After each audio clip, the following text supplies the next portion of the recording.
رمضان کے بعد باہر نکلیں گے، اب پھر وہی 11 مہینے والی مصروفیت شروع ہوگی. تو ایسا نہ ہو کہ جو اللہ تبارک و تعالیٰ نے اس رمضان کے مہینے میں اپنے ذات کے ساتھ ایک تعلق عطا فرمایا، ہر انسان مشاہدہ کر سکتا ہے کہ رمضان کے مہینے میں اللہ تبارک و تعالیٰ اپنی ذات سے قریب کرتے ہیں. وہ بھاگا جا رہا ہوتا ہے، اس کو پکڑ کے کھینچ کے لاتے ہیں رمضان کے اندر. تو قرب عطا ہوتا ہے، تعلق عطا ہوتا ہے الحمدللہ. تو اب یہ ایسا نہ ہو کہ یہ سب رمضان کے بعد ہم سب دامن جھاڑ کے چلے جائیں. اللہ تعالیٰ نے یہ در حقیقت ایک تربیتی کورس سے ہمیں گزارا. اس میں تربیت کاہے کی کرائی؟ صبر کی، شہر و صبر کی تربیت کرائی کہ دل چاہ رہا ہے کھانے کو نہیں کھائیں گے، دل چاہ رہا ہے پینے کو نہیں پیئیں گے. کیوں؟ اللہ کا حکم، اللہ کے حکم کے خلاف. یہ تربیت اس بات کی کرائی جا رہی ہے کہ اب کارگزار زندگی میں جب جاؤ گے تو وہاں پر بھی تقاضے ہوں گے، وہاں پر بھی تقاضے آئیں گے. دل چاہیں گے کہ یہ کر لوں اور وہ کر لوں، یہ گناہ کر لوں وہ گناہ کر لوں. تو اسی طرح اپنے آپ کو باندھ کر رکھو جس طرح روزے میں اپنے آپ کو باندھ کر رکھا تھا. اب نگاہوں کی بھی حفاظت کرو، اب کانوں کی بھی کرو، اپنی زبانوں کی بھی کرو، اپنے ہاتھ پاؤں کی بھی کرو کہ یہ اللہ کی اطاعت کے خلاف، اللہ تعالیٰ کی معصیت میں استعمال نہ ہو. گناہ کے معنی یہ ہے کہ اللہ تعالیٰ کی دی ہوئی نعمت کو اس کی نافرمانی میں استعمال کیا جائے. اللہ بچائے.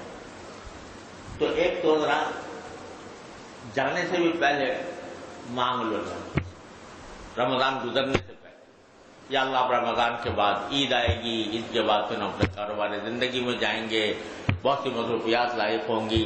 اے اللہ اپنی رحمت سے ہماری حفاظت فرمائی، گناہ نہ ہو. ہماری آنکھوں کی حفاظت فرما، ہماری زبان کی حفاظت فرما، ہمارے دل کی حفاظت فرما. تو اللہ تعالیٰ سے اس کی مانگو اور ارادہ بھی کر کہ اسی طرح صبر کریں گے جیسے پیاس کے عالم میں پانی نہ پی کر ہم نے صبر کیا تھا.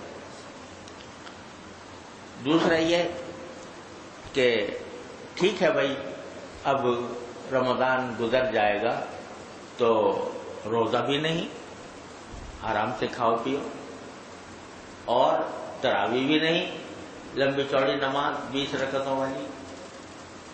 لیکن چند چیزیں تو ہیں وہ ان کی پابندی کرو. ایک نماز باجماعت مسجد میں، نماز باجماعت مسجد میں، اس کی پابندی. ٹھیک ہے بھائی، اب لمبی چوڑی نہیں پڑھواتے تم سے 20 رکعتیں، لیکن فرض نمازیں جو ہے نا وہ تو فرضی ہے، چاہے رمضان ہو یا غیر رمضان ہو. تو ان کو مسجد میں جا کر اہتمام کے ساتھ ادا کرنے کی فکر کریں. چھوٹے نا، اپنے اختیار سے چھوٹے نہیں. مسجد کی جماعت، کوئی عذر پیش آ جائے تو بات دوسری. ایک تو اس کا عزم لے کر جائیں یہاں سے سب کہ نماز باجماعت ہماری انشاءاللہ نہیں چھوٹے. دوسرا یہ کہ الحمدللہ یہاں پتہ نہیں رمضان کے مہینے میں، اور خاص طور سے ماشاءاللہ معتکفین نے اعتکاف کیا، اللہ تعالیٰ ان کے اعتکاف کو قبول فرمائے. تو وہ معتکفین نے پتہ نہیں کتنے کتے قرآن شریف ختم کیے ہوں گے رمضان میں، پتہ نہیں کتنے کیے ہوں گے. میں تو ہم اندازہ بھی نہیں لگا سکتے، کسی کے چہرے پر نہیں لکھا ہوتا اس کا اللہ تعالیٰ کے ہاں کیا مقام ہے. تو رمضان کے اندر الحمدللہ قرآن کریم کی تلاوت کی توفیق ہو جاتی ہے، اور خاص طور سے حالت اعتکاف میں. تو اب چلو، جب رمضان کے بعد ہم کارزار زندگی میں داخل ہوئے تو اتنی زیادہ مقدار میں تلاوت کی پابندی روزانہ کرنا مشکل، لیکن ایسا تو نہ ہو کہ پھر قرآن شریف جا کے طاق پہ رکھا جائے۔ طے کر لیں کوئی دن ہمارا تلاوت سے خالی نہیں جائے گا، کوئی دن تلاوت سے خالی نہیں جائے گا۔ معمول ایک بناؤ، معمول سوچ سمجھ کر ایسا بنانا چاہیے کہ جس کو آدمی آرام سے اس کی پابندی کر سکے۔ ایک دم سے جوش میں آ کر بڑا پلان بنا لیا پھر کرنا پڑے تو اس کا کچھ فائدہ نہیں۔ ایسا بناؤ جو پابندی سے نبھا کر سکے۔ مثلا کوئی اگر ایک پارا، آدھا پارا، پاؤ پارا، میں کہتا ہوں 2 رکوع، لیکن پابندی سے کوئی دن خالی نہ جائے، اس کے بغیر چین نہ آئے، ایسا معمول، اس کے بغیر چین نہ آئے۔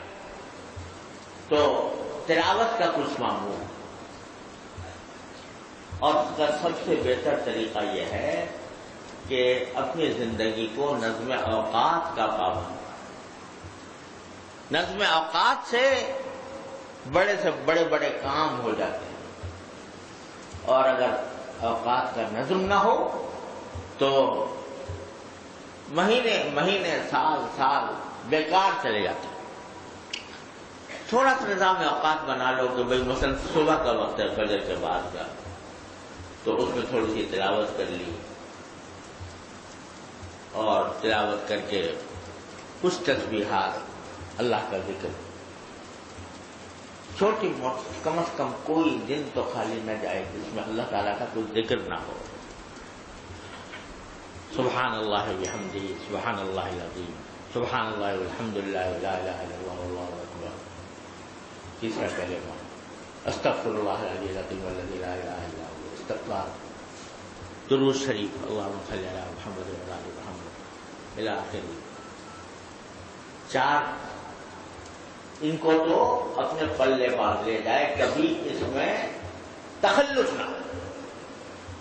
4 تسبیحات، تھوڑا سا تلاوت کر لی، تھوڑی سی مناجات مقبول کی دعائیں پڑھ لی، تھوڑی بہت، پوری منزل ہو تو بہت اچھا، نہ ہو تو 1 صبح ہو جائے، 2 صبح، اتنا، لیکن ہر روز وہ دعائیں، اور پھر ہر روز اس کی تسبیحات، یہ 4 تسبیحات، مشکل سے آدھا گھنٹہ لگے، اگر کم کر کے معمول بناؤ تو آدھا گھنٹہ۔ اب پہلے سے اگر آپ نے 2 گھنٹے کی لسٹ تیار کر لی اور ایک دن بیٹھ کے 2 گھنٹے بھی کر لیا، اگلے دن چھٹی ہو گئی، اس کا کچھ فائدہ نہیں۔ لیکن آدھے گھنٹے کا ایک معمول روزانہ کا ہو، تلاوت، دعا، مناجات، تیسرے 4 تسبیحات، یہ میں اگر اس پہ چوتھے کلمے کا اور اضافہ کر لو تو بہت ہی اچھا۔ لا الہ الا اللہ وحدہ لا شریک لہ لہ الملک وله الحمد وهو علی کل شیء قدیر۔ تو یہ کر لیا، اس کے بعد یا اللہ میں اب دن شروع ہو رہا ہے، یا اللہ میں اپنے کام میں نکلوں گا، یا اللہ مجھے اپنے فرائض صحیح طریقے پر اپنی رضا کے مطابق ادا کرنے کی توفیق عطا فرما۔ یا اللہ پتہ نہیں کتنے گناہ کے تقاضے آئیں گے، گناہ کے مواقع آئیں گے، اے اللہ میں آپ سے پناہ مانگتا ہوں، آپ کی پناہ مانگتا ہوں ان گناہوں سے، میری حفاظت فرما۔ یہ دعا ہے، یہ تو میں آدھے گھنٹے کا کروں صبح، رات اور نماز با جماعت کی بات، اور پھر رات کو سونے سے پہلے اللہ تبارک و تعالیٰ نے سارے دن میں جو نعمتیں عطا فرمائیں ان کا تصور کر کے اللہ تبارک و تعالیٰ کا شکر، یا اللہ آپ نے گھر اچھا دیا اللہم لک الحمد لک الشکر، یا اللہ آپ گھر والے اچھے دیے اللہم لک الحمد لک الشکر، یا اللہ بچے خیر حافظ ہیں اللہم لک الحمد لک الشکر، یا اللہ میں خیر حافظ ہوں اللہم لک الحمد لک الشکر. تصور کر کر کے اللہ تعالیٰ کا شکر ادا کریں. اور پھر دن بھر کا چھوٹا سا جائزہ لے لو سرسری، کہیں گڑبڑ تو نہیں ہوئی، کہیں غلطی تو نہیں ہوئی. یا اللہ جو ہوئی اس پر میں استغفار کرتا ہوں، جو میں سے پتا چلا اس سے بھی استغفار، جو پتا نہیں چلا اس سے بھی استغفار. بس یہ کام ہے اللہ اللہ کرتا.